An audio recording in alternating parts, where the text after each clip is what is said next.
showing people that some media outlet covered you gives them perceived validation that you are worth writing up, that you are worth doing business with, that you are awesome. Welcome to Breaking Down Your Business, episode 333. Oh, you're welcome. You can find the show notes of this episode at breakingdownyourbusiness.com/333. That's 33. No way, is that like a devil-related thing?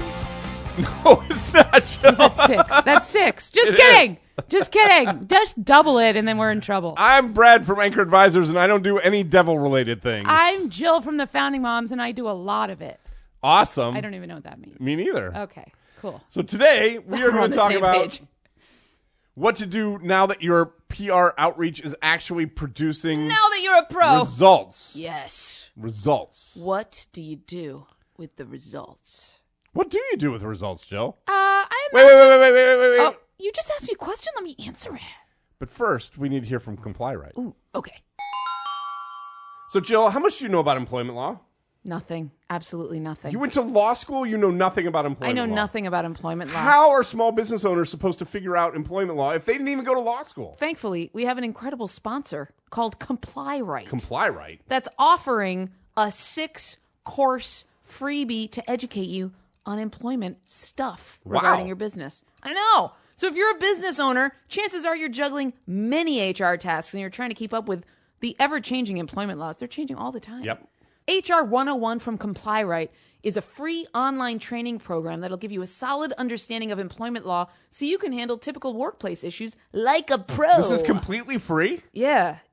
I'm just going to list to you some of the courses that they offer. General legal obligation for employers. Important. Recruiting and hiring. Hard. Classifying workers correctly. Complicated. Yeah. Managing your employees. Preventing Tricky. workplace harassment. Yikes. And discipline and termination. So I'm going to send you to complyright.com/courses. It's totally free. Go there right now. Do the thing. Wow. So I've been reaching out. I've been targeting PR reporter people. Have you really? I've been following up. Good. Finally, someone's like, yeah, I'd love to do a Attaboy. story. What now? Oh, I'm the dog that caught the bus. Well, you're going to talk to said reporter. You're All going right. to get them whatever they need. If they Yes. say, write me a post, if they say, I just need your bio, if they say, send me a photo, you do whatever they say. All right. You are the minion in this moment. Okay. And then really what I want to focus on is you're going to get them the things they need. They're going to write you up somehow. Okay. Or you're going to appear on their podcast Yep. and you're going to be featured. Okay. Wherever you are featured, a lot of people receive the link or find it through Google Alerts. And, oh my gosh, I got to press it. Oh my God. I was in the Pioneer I'm so Press. excited. And they do this dance for like 2 hours, right?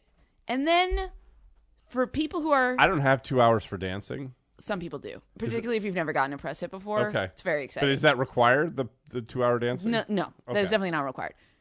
And then those of you who are social media savvy will go traditionally. Okay. I'm not social media savvy. But I'm not talking to you. Social media savvy folk will go and they'll post it on their Facebook page. I'm literally the only other person in the room. Correct. They'll post it on their LinkedIn page. They'll tell the world, look at me. I got a press review. Isn't my business amazing? Okay, but I don't like that whole look at me thing. I'm so glad you don't, because that's not what you should be doing. Awesome! Yeah! I thought you said this was for Well, people who I'm were leading savvy. you through what I see a lot of people do. And then So after skip that the post, dancing. they stop. Okay, so you skip And the they don't dancing and you skip the look at me. Those were not recommendations. Correct. I'm Okay. sorry if that was not clear. I thought that you could hear the facetious comments in my voice. I just, that was, okay. So, I think they were just in your head. probably. What you actually want to do, let's say you get a press hit and you have a link, a very valuable link. You're going to do a lot of things with this link. Okay. You are going to, in any content marketing you currently do, you're going to put it in there. The reason why I want you to understand why showing people that some media outlet covered you gives them perceived validation that you are worth writing up, that you are worth doing business with, that you are awesome. So slow this down for me. Someone writes a story about my famous mastermind groups. Yeah. Then I want to write a a story that maybe even is for my own blog Yeah. about something that's going on with the mastermind groups, and I want to say, and as they noticed in the New York Times, and put a link to that. You can do that. That's weaving it into a post. Okay. I would even recommend, if we're talking about the New York Times, that can be its own blog post if you have a blog. Right. That can be its own. But isn't that back to kind of the look at me. For when you are not sitting there typing out into your own blog, I'm awesome and here's why. We don't want to read that. Okay, so what But am if I... somebody else says it, they are validating it. You're not actually saying it. You can put in a little quote from the article. Okay. You can put who said it. You can do a little humbling. We're so grateful that they promoted us. But we expect that if you got coverage, you might have a blog post about it. Okay. Because you were featured somewhere, and we're essentially wanting to applaud you for getting that. Okay. All right. That's fully accepted. That's not showing off. Okay. When we're talking about PR, by the way, all month long, you've got to get a little bit comfortable with a little bit of showing off. That's part of the PR game. All right. Is you're very proud of the fact that somebody recognized how awesome you are. Do I need to wear multicolored leggings? You do. Okay. Yeah. Mm-hmm. So you're going to do it in all of the content marketing. You're going to feature, hey, let's go with the New York Times because you said it. We were featured in the New York Times. It's on your blog. You put it into your newsletter. I usually do a small mention in my newsletter. It's not the bulk of it. It's not, Sure. Dear reader, we were featured in the New York Times. It's just, down below I just mentioned like, hey, look at this. How cool is it? We're so grateful. Sure. Here's the link. You then want to go to your social accounts and you want to put it all over your social media. Yeah. And what you can do, Facebook, maybe you want to do a big post. Maybe you want to put it in a fan page somewhere. Maybe you're part of a bunch of groups on Facebook and you want to post it in there so people can see that you're not just, quote unquote, a small business, nobody business, people don't care. Yeah. Suddenly you're giving people a reason to care. It might feel to you like, well, but I manufactured this. I made this happen. I did the pitching. I told the reporter what to say. This really is me. Nobody knows that. Right, and nobody cares. Nobody cares. If this is about borrowing the equity that the New York Times has, Yes, and applying it to your business. Correct. So it's like the as seen on TV logo, which means totally nothing. Absolutely nothing. Right. I mean, somebody paid a fee to get into something. Right. You know how Brad and I, if you've listened to this podcast before, will read reviews on iTunes. We ask you to go to iTunes and read the reviews. Do you want me to read one right now? I do, because I want you to show people that this is a way that within a podcast, we're showing off that we were featured or mentioned by someone else.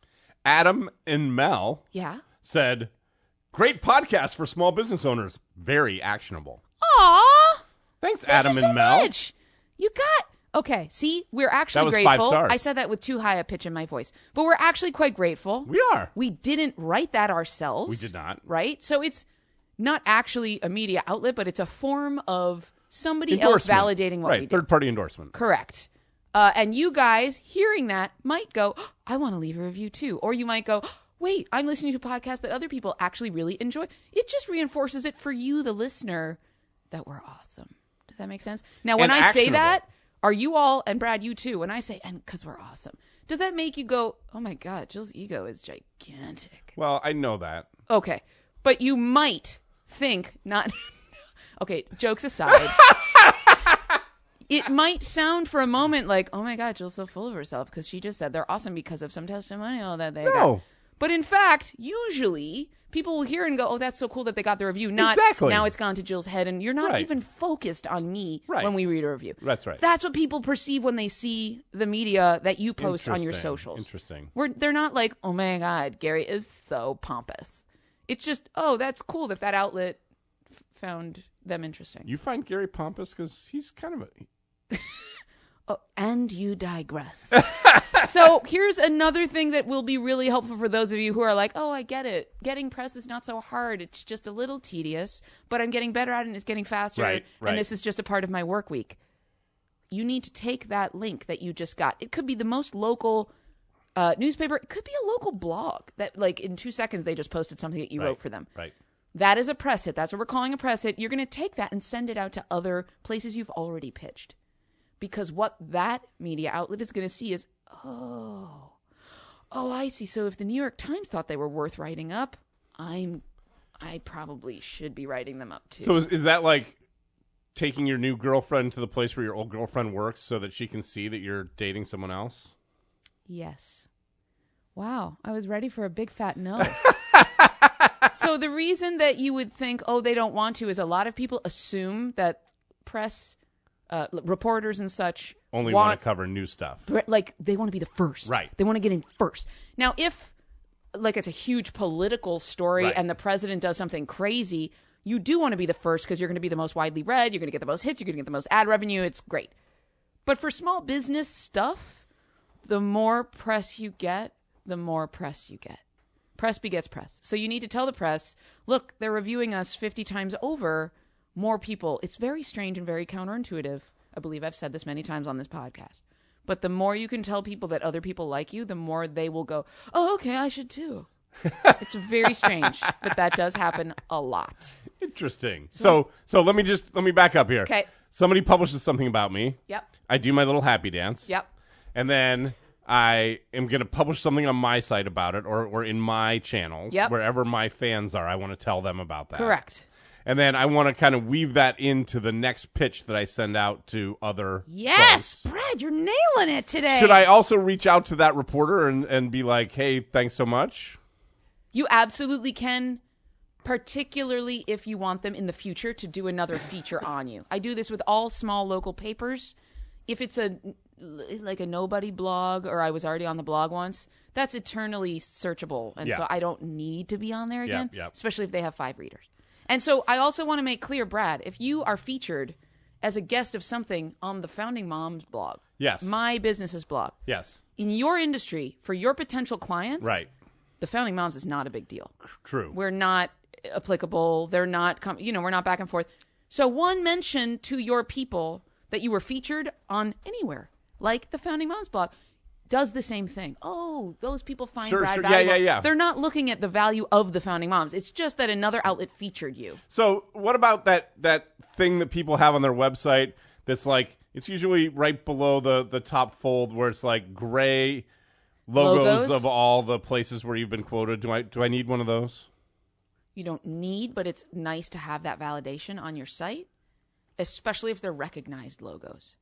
Like if people have heard of them. Like the New York Times. Like the New York Times, Chicago Tribune. Yeah. LA Times.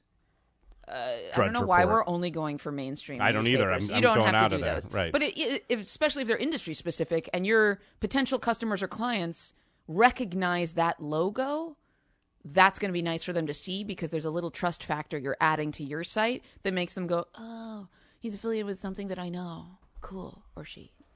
Okay. Okay. All right. I think I get it. Yeah, stop fighting the fight, people. It's so easy. This is not hard. You're going to be able to do it. It's a lot of fun. It's just a new habit you need to form. Can I read another review, Jill? Yes, please.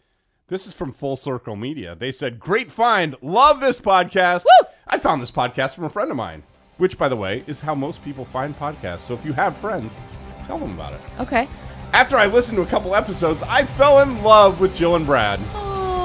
They have a great short piece of advice with some fantastic call-in questions. Keep up the good work, Jill and Brad, and the Breaking Down Your Business's team. Are we having an affair with people we don't know? Apparently. Are we all in love? It's a love fest. I would call it a love fest. That's awesome. Yeah. So I think we crushed it.